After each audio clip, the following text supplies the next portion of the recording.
Orang yang suka ngebahasain ikhlas bagi dirinya, seringnya malah justru gak ikhlas. Saya ikhlas loh ini. Saya nih ngaji selama ini, saya bantu pengajian-pengajian, saya ikhlas loh ini. Kalau kamu ikhlas gak suka disebut-sebut, Bu. Wal amalu shalih yarfa'uh, kata Allah SWT dalam Al-Quran.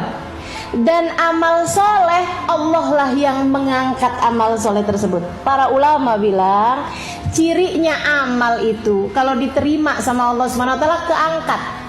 Kalau keangkat, la yabqa dzikruhu fil ard, enggak lagi tersisa penyebutannya di atas muka bumi. Jadi dari sini kita tahu bahwa kalau kita masih sering nyebut-nyebutnya di atas muka bumi, tanda bahwa amal tersebut enggak naik ke atas. Masih ada nih di bumi. Tiap lewat nih masjid ini nih, kalau mama nggak bantu nggak berdiri nih. Padahal tuh udah 20 tahun yang lalu. Tiap lewat nih, kalau nggak mama kasih gentengnya nih, nggak hidup nih masjid. Masya Allah. Ini berarti ciri amalmu tuh nggak keangkat karena masih ada di bumi. Masih kamu sebut-sebut terus-terusan. Masih kamu singgung-singgung terus-terusan. Artinya nggak keangkat, teman-teman sekalian. Para ulama mengatakan al-amal alladzi adhartuhu asqattu, kata Rabi Adawiyah. Semua amal perbuatan yang saya mendohirkannya, yang saya menerangkannya, yang saya membuat orang tahu saya mengerjakannya, asqattu, saya menganggapnya nggak pernah saya kerjakan. Saya gugurkan dari catatan ibadah saya karena bisa jadi amal itu udah kemakan riyaknya.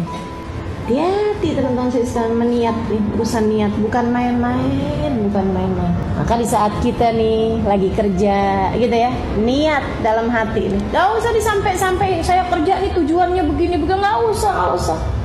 Raqib atid itu ada di dalam dirimu, gak usah kamu kasih keterangan panjang lebar ya.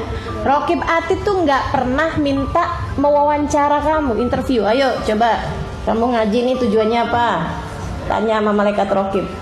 Saya mau mencari ridha Allah, gitu kan? Oh, udah nggak usah pakai interview kayak begitu. Dia ada di dalammu, tahu persis seperti apa niatmu. Maka nggak usah kamu terang-terangin sama orang lain, teman-teman sekalian. Termasuk dalam kamu bekerja, termasuk dalam kamu mencari nafkah, mencari rizki. Perhatiin betul niat kamu itu untuk apa. Niatnya mau gimana dong? Niat biar kita nggak jadi orang yang berharap dari orang lain. Minta-minta sih enggak, saya rasa. Tapi berharap dari orang lain. Karena kalau kita susah, kita nggak punya, akhirnya kita berharap dari orang lain. Kan gitu ya? Nah, jadi tujuannya jangan sampai jadi orang yang berharap dari orang lain. Gitu. Jadi majelis nggak dikasih, nggak apa-apa.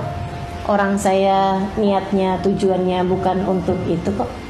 Saya mencari rizki dunianya bukan lewat jalan itu. Kan gitu ya?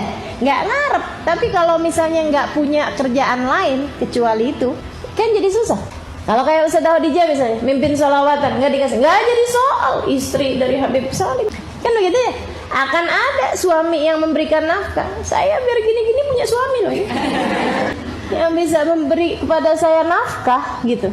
Artinya bahwa nggak dikasih, nggak jadi soal. Karena kita tidak berharap dari orang lain. Kan gitu ya? Nah itu, jadi teman-teman sekalian, ketika kamu bekerja, niatnya buat membuatmu tidak berharap dari orang lain.